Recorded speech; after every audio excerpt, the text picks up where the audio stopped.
Welcome to our very first exciting live Real Talk podcast event. We are here at Grace Pizza out on the patio, enjoying some delicious pizza and shakes. And I'm so glad that we have a live audience here today for this very special taping. I'm your host, Pastor Thea, currently serving at First United Methodist Church Pearland, who has just been so awesome in receiving this podcast, getting into some real talk conversations, talking about faith and doubt with real people, and that's what we plan to continue today.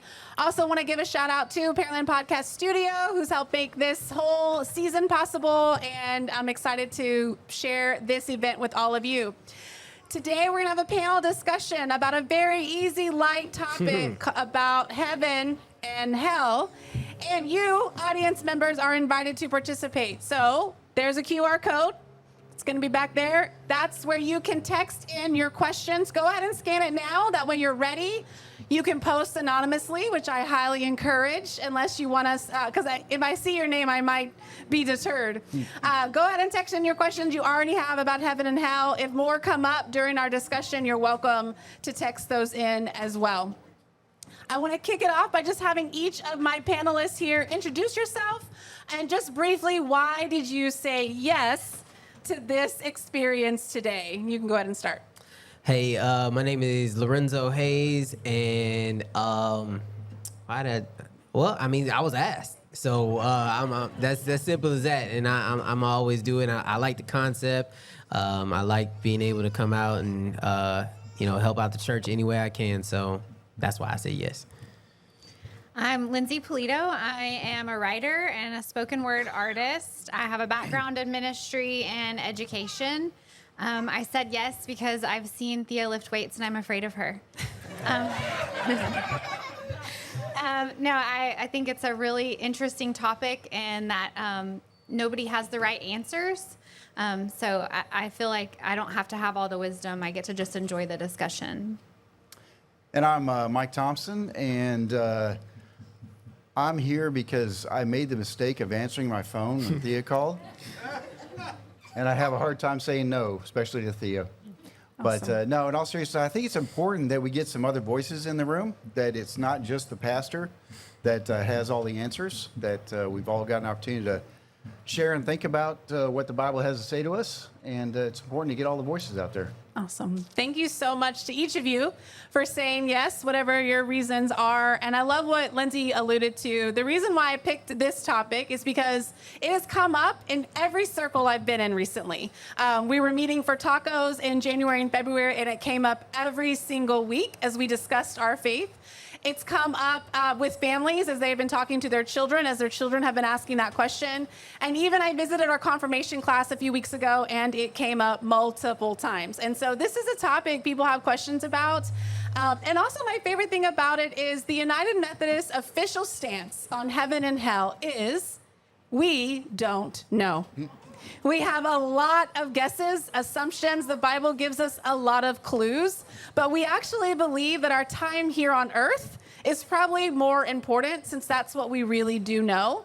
And so tonight, it's really a free conversation where nobody has to win or lose, but we can just think and talk freely about what we believe about these really big concepts of heaven, hell, and eternity. And so to kick it off, I just wanted to start by asking, what do you imagine heaven to be like? Okay, I love this question. Yeah. So I imagine heaven to be the place where we have no separation from God. There's nothing that separates us in our being, in our spirit, in our activities, the way that we have right now in our bodies and the things that we encounter on earth, right? We have so many things that get in the way, things that pull us away from our relationship with God. And to me, heaven is the complete absence of that. It's just a non-issue. So when Thea told us she'd ask us this question, I did my best. I went to Google, and I Googled, what does the Bible say heaven is? And I got like 25 answers. So I think that tells you a lot, that there's a lot of ideas out there about what is heaven like. A couple of them that I liked was it's where we are with God. Heaven is where God and Jesus and the saints are, and that's where we go when we die. And that's the place for the believers. And that gives me a great deal of comfort that that's what heaven is like, that there's a place for us after our time at this world. And I mentioned to Thea a couple weeks ago, I had a thing I was going to share that there's a band back in the 90s named Audio Adrenaline. And they published a song called Big House. And I just love the way they put it, that it's in my Father's house. It's a big, big house with lots and lots of rooms, a big, big table with lots and lots of food, a big, big yard where we can play football. And it's just, that for me just embodies this picture of what heaven is like. It's a big place, so there's room for all of us. And it's just a great place to be. I love it. Yeah, and I mean, I'm with all of that, and but I watched like The Good Place, and it messed up my whole perception. Because it started off great, everything was, and I like philosophy, so like I was like, okay, this is cool, and then it got to The Good Place, and I don't know if you ever seen it, but it's like crazy every season, but they made it to The Good Place, and I kind of feel like it's not going to be like that. At least I 100% hope it's not like the first 2 or 3, 4 seasons, however. But I see it as a place where, all the temptation that you have here is gone. So, one of the places when they got there, everything you wanted was already there. You didn't need to steal. You didn't need to hurt anybody. It was all there. There was no temptation to think. Yeah, I mean, what was the point? You had everything. So that's kind of how I feel like it should be. It's just I saw The Good Place, and I don't know. Yeah. Well, and actually mentioning The Good Place, the reality is it is different than they expected. Yeah. Right. And I think that that's something I try and hold on to as well, is that there's odds are it's going to be different than we expect. It's going to be different than we even maybe want to believe, because I do believe it is going to be a place of this perfect union, no division. One of my favorite ways that I've heard heaven described, it's not a place without wheelchairs. It's a place without curbs. And so there is room and space and a way for people to be how you are, versus that we are, somehow all changed into one way of being. And that's something that gives me also hope and reminds me that if Jesus says the kingdom of heaven is here and now, how might we live a little bit closer to that? And so speaking of heaven, I mean, how do you get there? And then again, going just on some of the thoughts that I had, the simplest way is do good things. You taught that as a kid, that if you do good, this is the good place for you. This is where you go. This is heaven. You get that. That's what I'm going to keep in my mind. I'm going to continue doing the good things that I believe are good, because that's how good people are rewarded. And that's my hope. You have to stay connected to the vine, right? All the things that we do, if we want to bear fruit that is good, we have to be connected to the right things. And we have to keep our spirit grounded in Jesus. And that will, help you stay doing those good things, but coming from the right place. You're not just doing empty good things. You're doing good things because you know that you're manifesting who you're supposed to be as an image bearer in the world. And so you're constantly returning back to God and staying in connection with who God is and how you're supposed to reflect that in the world. Yeah, so I think the Bible tells us that it's the place for the redeemed in Jesus. So yeah, it's pretty easy. I mean, you accept Jesus, you're redeemed by Jesus, and there's a place for you in heaven. Yeah. So easy. So simple. So easy. I mean, come on. I think about how what you also said, this idea of this full connection. I definitely believe in that too. And I've mentioned this before. There's a song by, I'm going to forget the name right now, but it's called Communion. And it starts off describing the garden right? Here in the garden, I'm with you completely. All of my needs are met. We are one. And then the third verse is, and here we are again through Christ in communion, through what Christ offers us, we are given that again. And so there's a piece of me that holds on to like getting into heaven. It is that communion, that connection with God, made possible through Jesus Christ in a real human form that we can relate to and understand, and that we could maybe accept his rule, God's reign, God's ways over our own, and then be relieved of some of the pressures and pieces that we're still feeling stuck in as we accept that union. I have to be honest, I don't know if there's some magical words you can say that make you go to heaven. I don't know if there is some, 3-point checklist you can follow. But I do think the more that we learn what Jesus came to offer and how he lived his life, and even maybe try to dare model and replicate a little bit of that we just might get glimpses. We might just see pieces of this perfect union, all needs met, not even a desire for air or water would be present. Maybe now and hopefully for eternity as well. That's where I'm at right now. But let's talk about the really fun one. What do you believe hell is? And how do you get there?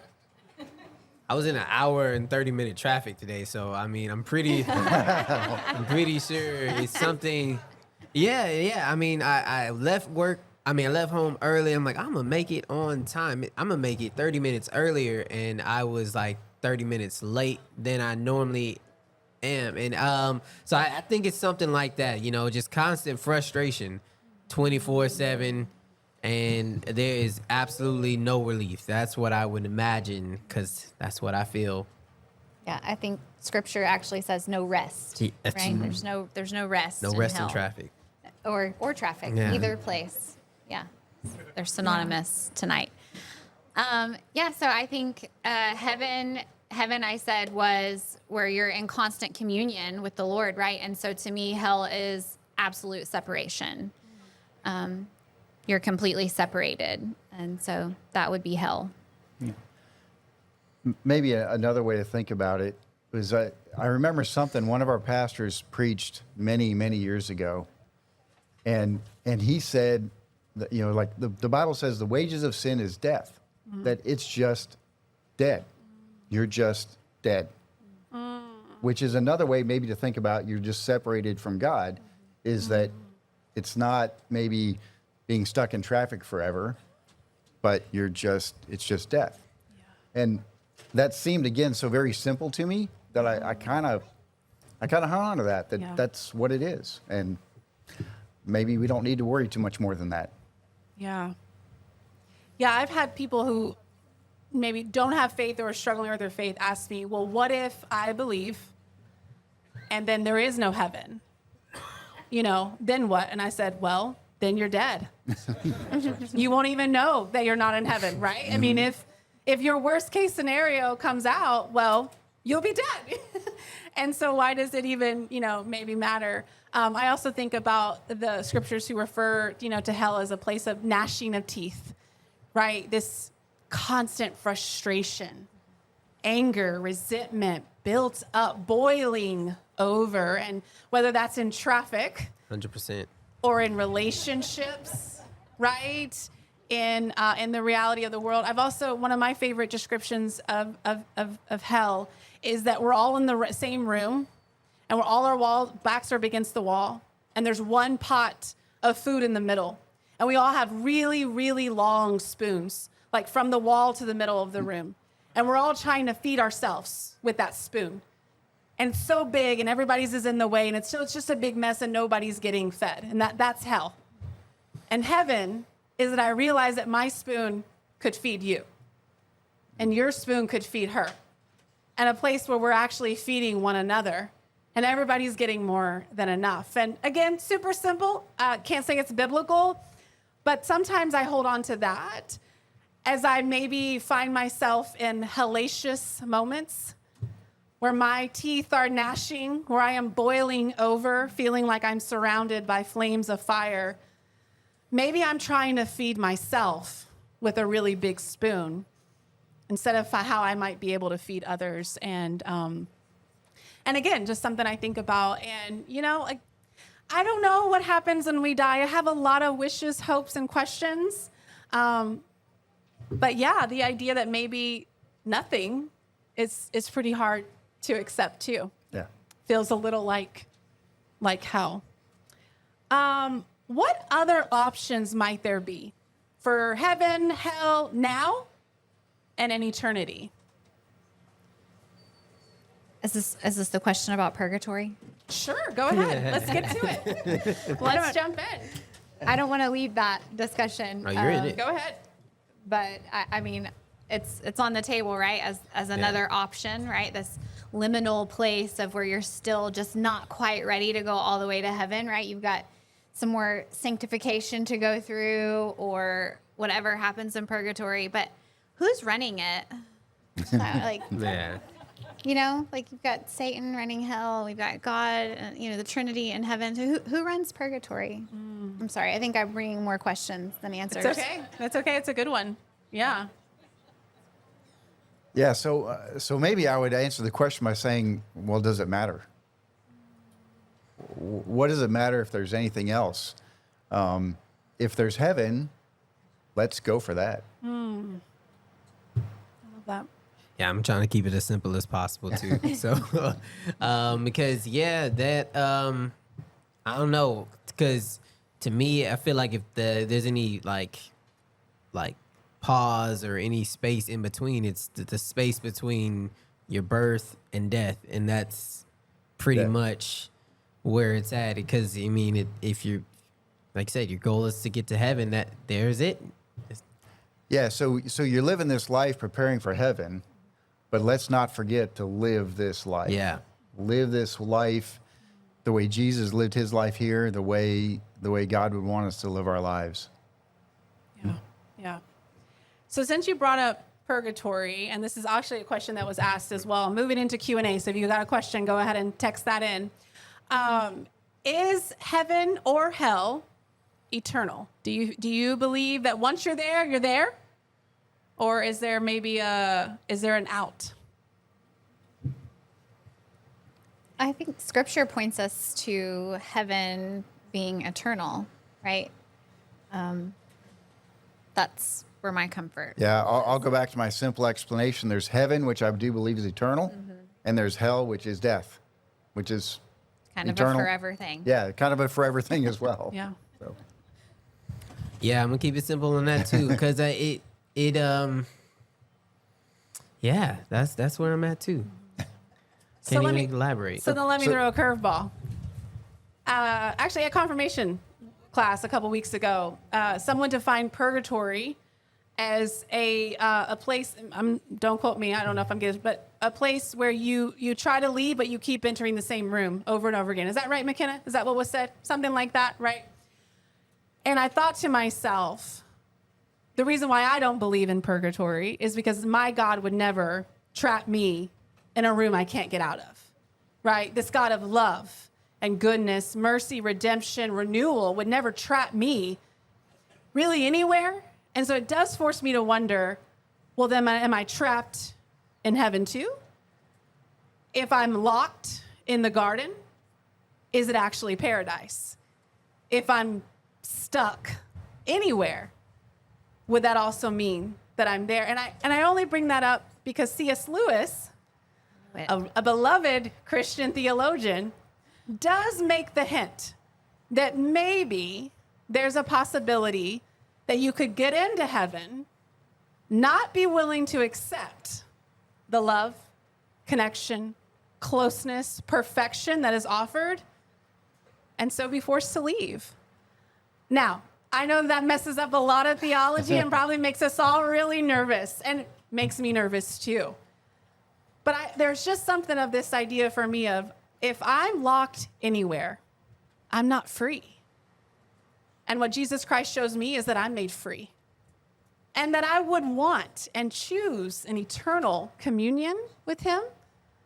But if I don't get the choice, is it really paradise? I wonder, any responses to that theory that might be floating out there?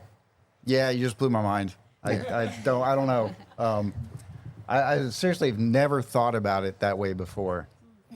But even if it's the best place ever, if I can't leave, is it the best place ever? I don't know.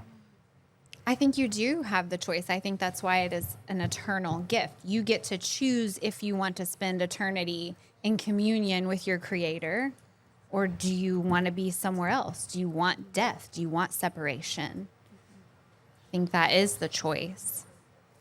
I think we're already making that choice every day. I'm not going to co-sign for The Good Place, but I mean, definitely watch that show because they get into it.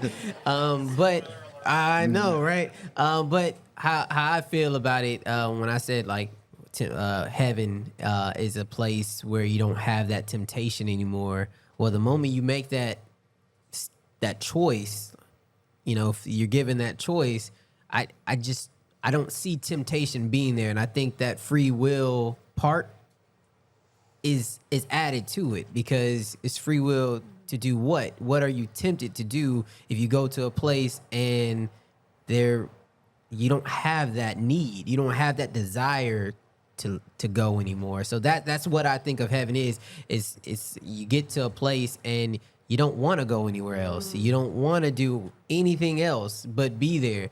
If you get to a place and you're like, I don't really like the lighting in here, that means you have a desire to go to a place with better lighting or different lighting or the ambiance is different. No, this heaven is a place where you don't have that temptation. You walk in, you're like, everything is right. I don't even think about anything else. Sounds a little like sanctification. We Methodists like to say is that you are made perfect, and so you have no desires for anything other than. So, yeah, I can get on board with that. All right. What about angels, demons? Where are they? Among Us? Is there a song? Probably When I Googled it, it said there's angels in heaven. So I believe Google. Yeah. Okay. Yeah. So since we brought up Good Place, I think I have to put a plug in for Good Omen, Bad Omen. I have not watched that Bad yet. Omen, highly recommend. Not saying it's completely scriptural, but it's a fun watch.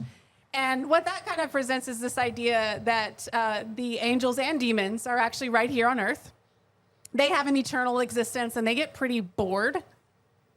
And they love like the human existence. They love food and drinks and fun and all that stuff, poetry, right? Fast cars. But they also kind of reveal how little they have to do. That their jobs are pretty easy because we mess things up on our own all the time. And then we also prove to be like kind and loving and generous and so the reason why they're also pretty bored is because we don't need them maybe as much. And so that does make me wonder too more and more about how many are maybe around us, right? In scripture talk a lot about those with an impure spirit. Sometimes it's translated to demon. Man, I've met so many people with an impure spirit. My spirit is impure most of the time. That's why I need Jesus to cleanse me, make me new. And then angel is really this word that means something more like an agent of God's will. It doesn't say anything about feathers and halos. And man, I've met some people, plenty of you, who are doing God's will, living it out.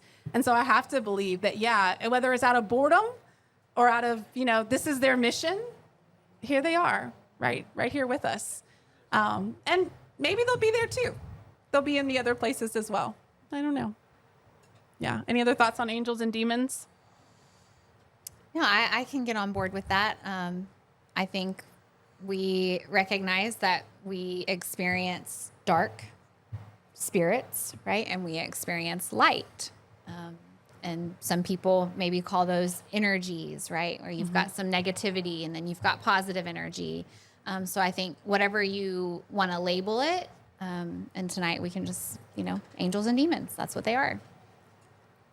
Yeah, I think whatever label you put on it, there's good and there's bad in the world. There just is. And if you want to think about it as angels and demons, that's maybe a good way to picture it in your mind. But I like what you said, Thea. It's really easy to be an angel.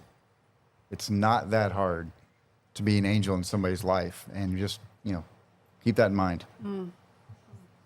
And then I go on the flip side and say, for those struggling with impure spirits, it's nice to know that you can come back to the more angelic side, and that's really cool to know, because those thoughts, the dark side, I guess, is tempting, while you're driving in traffic, and so just to know that you can go back to being that agent of God at any point is, I think that's pretty cool.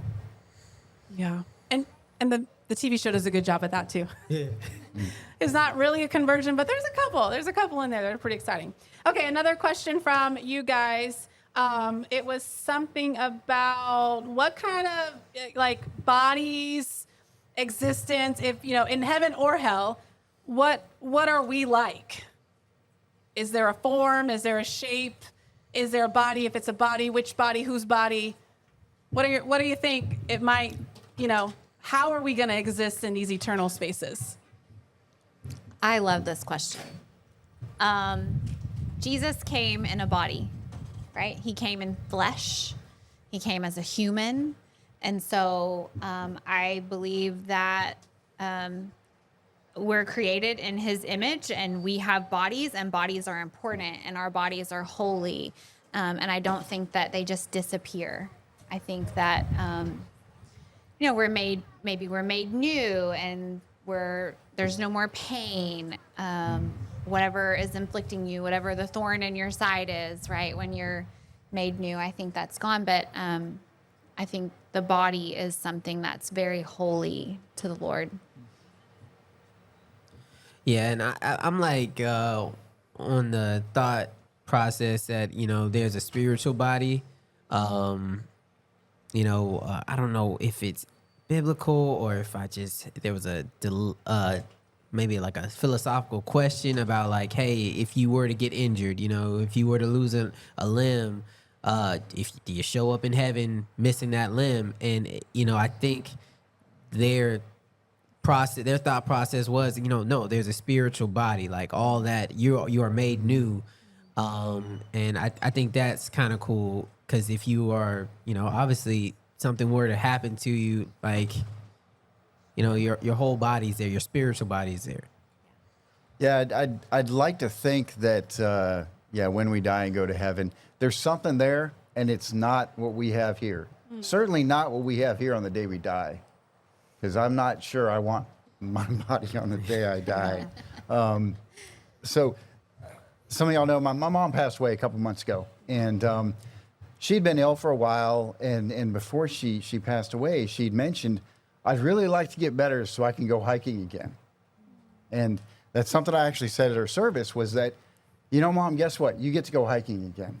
And that was just a nice picture in my mind of, I don't know what her body is like in heaven, whether it's spiritual, physical, whatever, I don't know, but I know she's not in pain anymore. Yeah. So. Yeah, I agree that I think there's something, and I personally wrestle because I do believe we are spiritual beings having a human existence. But then when Jesus is resurrected, he is resurrected in a body, and a body with wounds, right? He still has the scars in his hands. And so while he is no longer bleeding, he does still have the mark. And so I wonder about that. And if I do need my body in heaven, because I have work to do, spiritual work, good work, which body, right? Yeah. Can I pick? Because I gotta, 30 was great. I'd like to take that one. Best year. Maybe 30, even 33, I had that, but wondering, how much. And then again, this idea, well, if you lost a limb or even have lived your whole life with maybe a physical ailment, is that gone?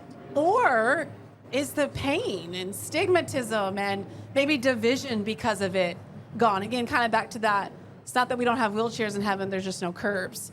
And I think, the answer is, I don't know.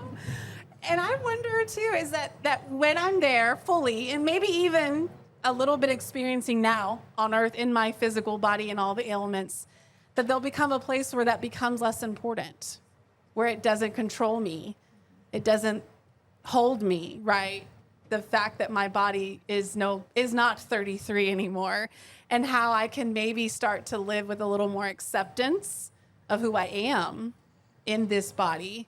And maybe that's a way to also experience that heaven here now, as Jesus does proclaim.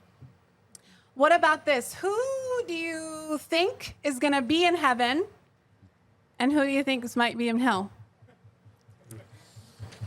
You want names? If you got them. Turn your phones off. This is recorded. Okay, I'm not answering this question. I'll answer. I think it's maybe not who we think it's going to be. I think there'll be a few surprises. Absolutely. I'm with you on that. I think like I post this is a while ago, but if you truly believe that, this is, I think you talked about redeeming grace. Like, Right. if you truly believe that, I mean, that means anything, anything that you might have done in your life, if you turn and you repent, you do the things that need to be done, you can be redeemed. And that kind of changes the way I look at people, because I memean, people make some really bad mistakes. I made bad mistakes, and you think somebody who made a terrible decision, and if you were to pop up in heaven and be like, wait a minute, how did he make it? I would hate for that to happen. But I mean, if you truly believe that, hey, if I turn to God, if I repent, if I do the right things to correct my wrongs, I can make it to heaven, even if I've done the worst thing possible. And that's my thought process on that. So I'll share a funny story, and I think this is how maybe heaven's going to be. When I first moved to Pearland, I found a new gym and found that one of the coaches was a guy I went to high school with. And I was like, oh, okay, I kind of know. We weren't like buds, but we hung in the same crowds. And in his little bio, it said he was a Christian. And I immediately go, Yeah, I know this is all recorded. Okay, thought he did not live that life in high school. And as I scoffed out loud, looking at that, I realized he might be saying the same thing about me today.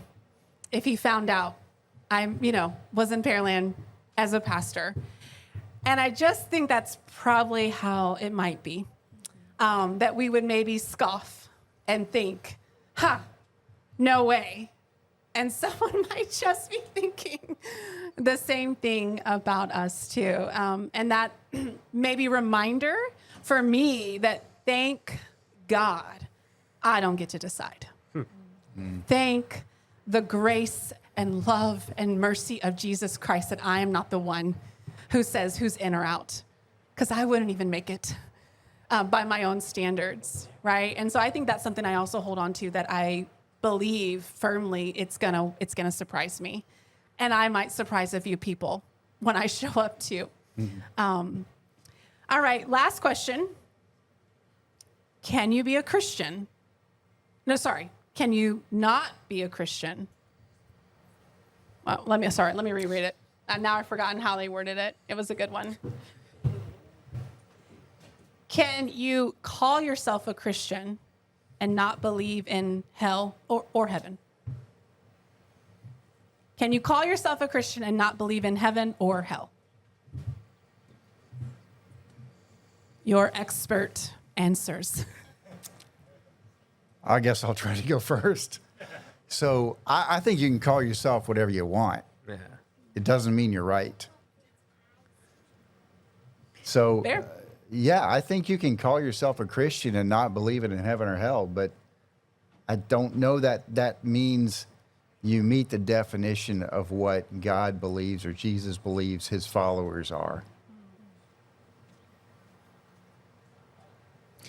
Yeah, so I would wonder about a person who calls themselves a Christian but doesn't believe in a heaven or a hell, I think I would just have a lot of questions. Like, well, what are you working towards then, right? What does salvation look like for you if you don't believe in a heaven, right? Because we're called to bring heaven here on earth. And so how do we do that if heaven doesn't exist, right?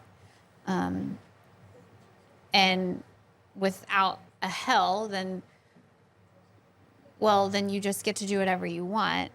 You don't have anything you don't have any consequences, right? You don't have any boundaries. There's no parameters to your behavior. So I'm not sure what kind of Christian that would be. Yeah, so I mean, I see it as just kind of anytime I read the Bible, it's you pick up these words and you're like, I had to Google that. And there's 50 different, translations, and I'm just figuring out, angels can mean angels of God, agents of God, all these different meanings. And I can see people getting caught up in the words. What is heaven? Again, what does it look like? And the first thing we talked about is we don't know. So that's where I'm kind of on that. Maybe we still have the same goal in mind, but if you're caught up on what it looks like, how to get there, I see how the lines get blurred. Right. So you want to see, and we need to be able to live by faith, not by sight. Absolutely. Right? And we're trying to construct this image. We want details. We want to know what color. We want to use our senses, right? Because that's what we do here on earth to experience our world. We make these constructs of things that make sense. We want to make sense of everything because that gives us a sense of control. We don't get to do that with God. So I think I always want to refer back to what does the word Christian really mean? And I went to seminary. That's what they teach you. It's a degree of words. And Christian means little Christ. To be little Christ. To be like Christ a little bit here on earth, right? And so for me, if you are striving to live the life that Jesus lived, which is in submission to God's will over his own, right?